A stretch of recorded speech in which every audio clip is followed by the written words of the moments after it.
Good morning.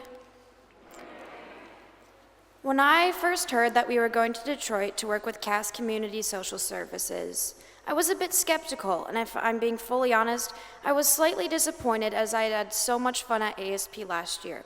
For one, I liked construction work and organized structure, which Cass did not always have. And though I was disappointed at times, I began to realize it's not about where you go and the work you do on a mission trip, or the fact that there's only 3 bathrooms for 35 women and 4 showers for 60 people. It's about offering a helping hand, open mind, and hearts ready to serve. Though some of the tasks felt pointless at times, like when we had to move and relocate items in a warehouse to other parts of a warehouse and then sort it, when we had to fill potholes with gravel for a temporary fix, or even clear sidewalks and cut grass, which felt like they weren't used.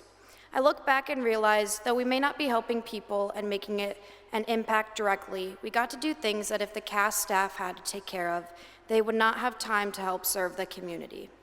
Though we took on behind-the-scene work, it doesn't mean it is any less important. It means they really needed our help in order to continue their mission. While we were there, we got to learn about the history of Cass and how the community used to be. We even got to go to the Wailing Wall, and in the basement of the church, there were tunnels and hiding spaces once used on a stop on the Underground Railroad. Towards the end of the week, I felt like I had done my work and helped in any way I could, and I was ready to go home.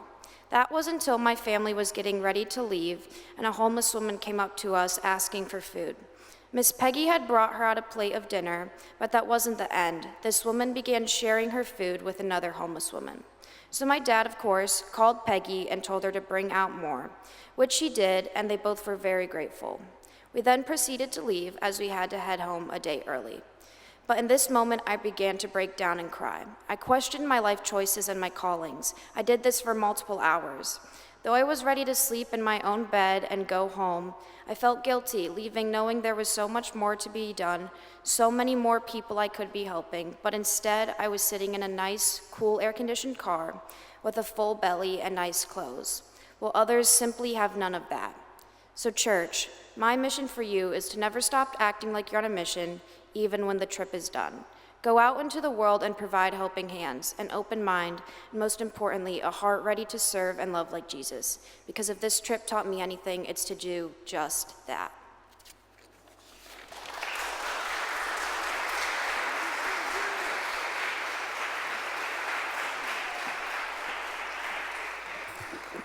Good morning, church. I was just sharing with Pastor Robin during the greeting how, the Spirit must have been moving this morning, whether it was the scripture or right before we came to church, Michaela asked me to print off her speech, and I was like, well, they're going to hear a lot of the same things twice. So the Spirit's definitely aligning all of our hearts this morning. So first of all, thank you for this opportunity to share a few words with you as I reflect on what was a memorable week with some very, very special people. I'd like to take advantage of this opportunity to speak directly to each individual that sacrificed a week of their summer to serve a community that they don't belong to. Church, you would have been really, really proud of this group. They worked hard, they loved hard, and they got along really, really well. New friendships were forged, and existing friendships were certainly deepened. As for the work and the service, we didn't have the opportunity to work directly with those impacted by our efforts, similar to what Michaela was saying, at least not at first, and more to come later. I heard a few comparisons to other trips during the week, again, as Michaela was saying, trips that allowed the volunteers to engage and encounter with the needy within the community. For most of the trip, this was not our experience. I think for some that was a little bit of a letdown, but team, I just want to speak to you and just say, the Apostle Paul once wrote a letter to a group of new Christians to encourage them as they matured in their faith. Colossians 3:23 says, whatever you do, work with all of your heart as unto the Lord and not for other people.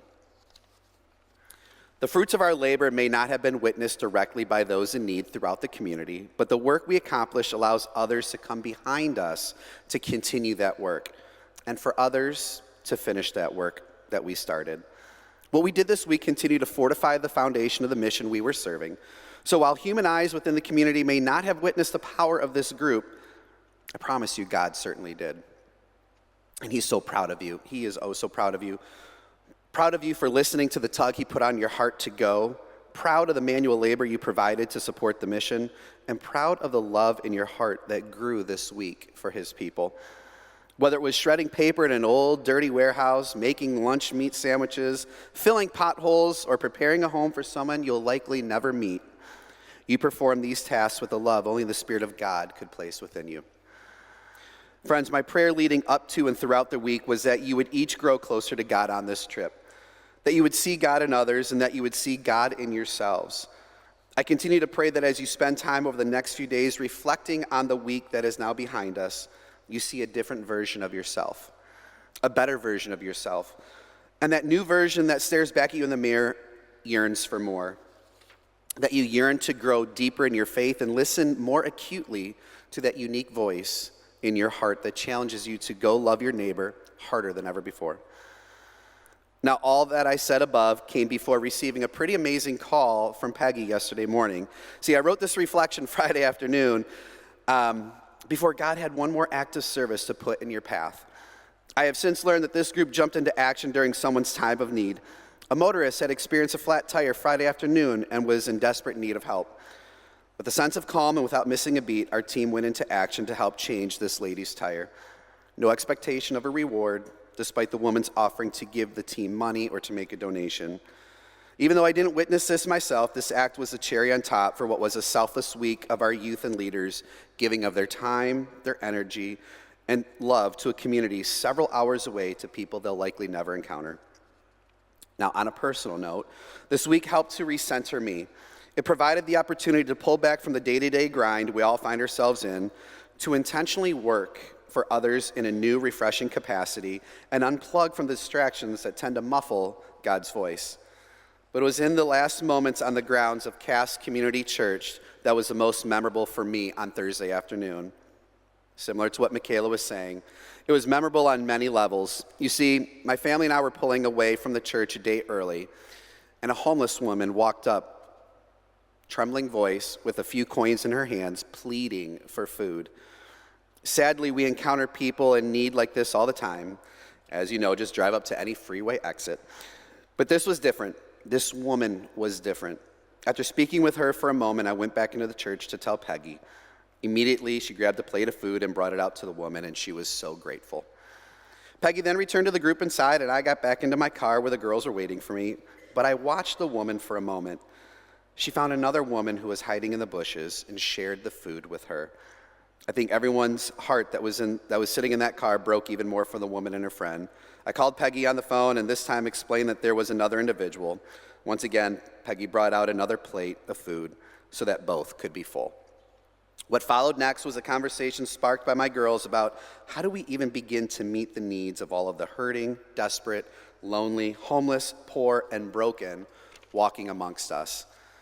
It led to questioning future plans and decisions about how to serve the world, how to be a servant of one in a world we could never impact simply on our own. As a father, my heart was so full in that moment. I thought of Laura and the time she spent in this space serving and leading and how she continues to do so in the community now. I thought about my calling as an educator and the 15 years I spent serving youth and families of the city of Cleveland and walking alongside them in their day-to-day hardships. And I thought about our witness as parents to our girls. I thought about the conversations Laura would have with the girls before and after school, during drop-offs and pickups. I thought about the prayers that I pray on a nearly daily basis, that my children would see God in others, that they would see the needs of others, and that they would answer the call through love and empathy. In that moment, God provided an opportunity He did not owe us, an opportunity after a week of working hard for an audience that wasn't watching. Yet actually there was one. There was an audience of one, the one, and He opened our eyes and He opened our hearts, much like He did for the rest of the group to love the woman in need with a flat tire. I'm grateful for this trip, for this group, and for this church. Today I stand here with a full heart, but not a satisfied one. There is more work to be done. I pray now that everyone that went on this trip and everyone else sitting in this room listens to that voice within, and goes where the Spirit leads you, in small ways or in big, in ways that maybe the world will see or maybe it won't. Because the truth is, it doesn't matter who on this earth sees you. There is one that is with you, challenging you, and calling you to love. In the Old Testament, in the book of 1 Samuel, chapters 3, verse 10, a young boy named Samuel, who serves alongside a priest named Eli, cries out, "Speak, Lord, for your servant is listening." So my prayer this morning is simple. Speak, Lord, your servants are listening. And when you speak, may we answer not only with our words, but with our hands, our hearts, and our willingness to serve one another humbly in your love. Thank you, church.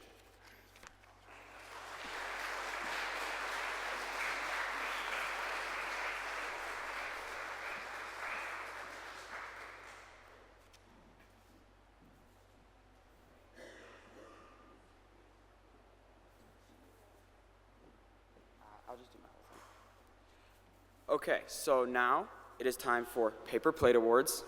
I'm really excited about this. I love doing these. I've been doing these for 4 years now, and I've been on 5 mission trips. So basically, what Paper Plate Awards are is something either funny or silly that happens throughout the week, or it could be a more serious award. Like, sometimes it's people's first mission trip, and they're really reserved at the start, and then they open up a bit more. So when I say a serious award, I don't mean like a bad serious. I'm talking like, happy serious. Someone opened up, got to know everyone a bit more, so they'll get a serious but still fun award. So, like I said, could be anything. You guys ready? And when you get yours, come up to get it. Yeah, so when I call your name, come up to get it. You'll get a bag of candy and your paper plate. All right. And sorry, we don't have any pictures up on the board, but we're recording, so I'll turn it around so you guys can see. So first, we have Lily with the Sleeping Beauty Award. Yeah, that's you. Come up. So I was told that she was always sleeping, just always sleeping. We went to the Wailing Wall, and when we went to the Wailing Wall, my mom tried to wake her up and had to call her twice, and she woke up and didn't know what year it was. So up next, we have Sam with the Bookworm Award. He was always, so at our site, at the place we were staying, we had a little outdoor area with a playground and a bench. Sam was always sitting at the bench reading a Harry Potter book. I don't know which Harry Potter book it was. Which one was it? Goblet of Fire. Goblet of Fire. Good book.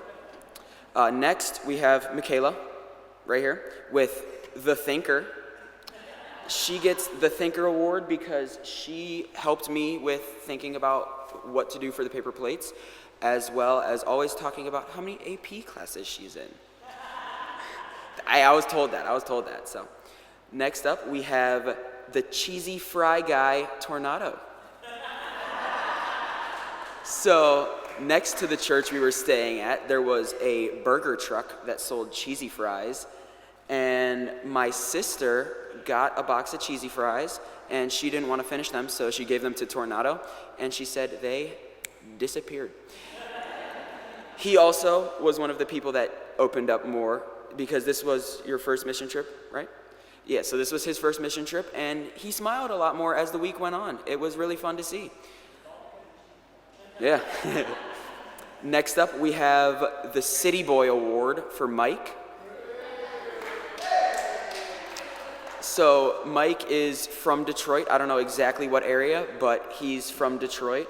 So he gets the City Boy Award because, going back, you could also relate it to the Bon Jovi lyrics if you want. But next up, we have the Tim Misney Award for Valerie.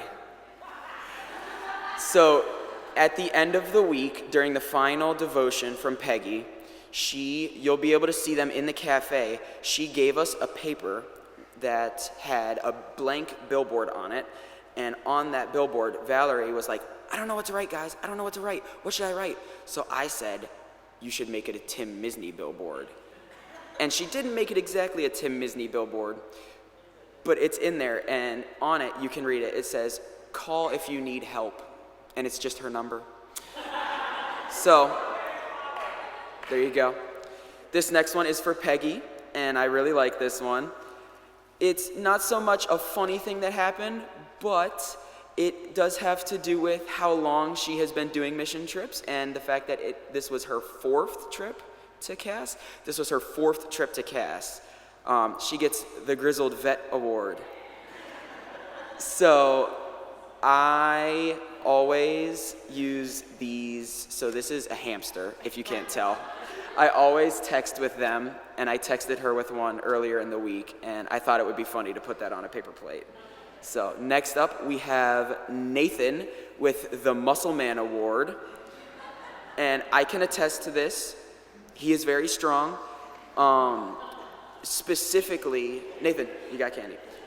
Specifically, when we got called to a side quest almost, and we had to load somewhere near, I would say 50 of like the forklift pallets into the back of a truck by hand. Very difficult, but he was able to do it. We were able to do it in maybe 10 minutes. Wasn't too bad. Next up, we have my mother, Marla, with the Medic Award because she was in charge of everyone's medicine this week. And she also, she filled in for Miss Cheryl. But she also stayed back the first day with me because technically I was a youth on this trip, even though I'm 19. I was a youth, so we needed an adult to stay back when I got sick the first day. So she stayed back. The next, we have Ariana with the Workhorse Award. I was told by Hollis that Ariana was working very hard all week, and she likes horses, so I put a lot of effort into drawing that, by the way. Next up, we have Lily, the other Lily, Lily Nazario, with the ABCs Award. She's not here today, but she gets the ABCs Award because she was always. So on the past 4 mission trips, there's been a common theme of buying a very large inflatable ball, like bouncy ball, one of the ones that you hit and it kind of floats through the air. And every time she would hit it up, it would go to another person and they would sing the ABCs as it bounced from person to person. And it was very fun. I joined in a lot. Next up, and I believe finally, we have my sister with the Level Up Award. So she just graduated from college, CSU, and she also has just returned to mission tripping, I guess. But this time, she is an adult chaperone, so she leveled up in that way, but she's also leveled up because she just graduated. So those are all of my paper plate awards. I will pass it off to Michaela so she can announce the rest. Okay, so first we have the chocolate milk lover, which goes to Connor because he bought a gallon of chocolate milk at Walmart, and apparently he put chocolate milk in his water bottle one day.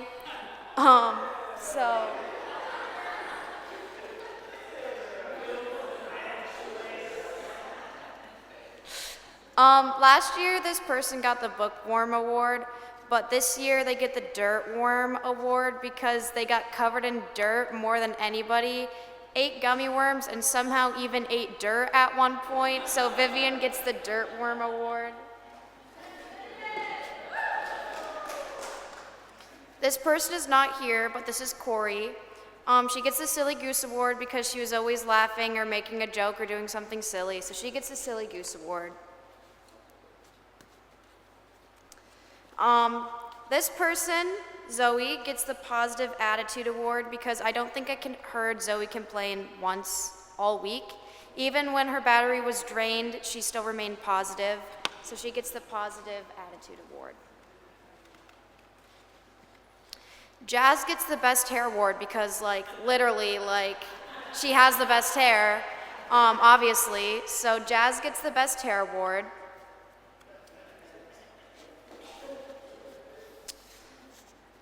Addison, I'm not sure, yeah, you're here. You get the Coolest Shoes Award because she genuinely had the coolest shoes. She's not wearing them, but they looked like this. They were super cool, so she gets the Coolest Shoes Award.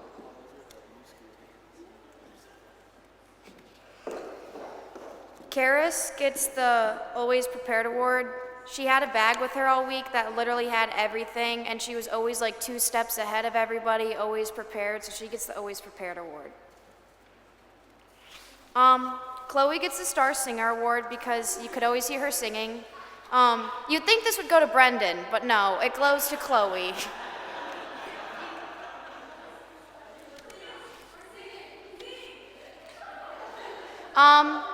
Adeline gets the Princess and the Pea Award because apparently Peggy found her sleeping across 3 chairs stacked up extremely high Friday morning. So she gets the Princess and the Pea Award because I don't know how that was comfortable. I mean, it was like this high. Brendan, you get 2 awards because at first I was going to give you the Scavenger and Enemy Territory Award because you couldn't find any food that was gluten-free unless you bought it or went to the store, fructose, whatever you can't eat. And then you were also decked out in Ohio State gear all week, and we were obviously in Detroit. But also, apparently you take no photos and told Peggy you had to get an award for not taking any photos, and then you took photos for her, so. Thank you. And then Evan gets Engineer Evan Award because he was pushing carts around and doing stuff, and apparently said he looked like an engineer, like in like a train. And also, like, he talked about civil engineering and, like, stuff like that all week. So he gets the Engineer Evan Award.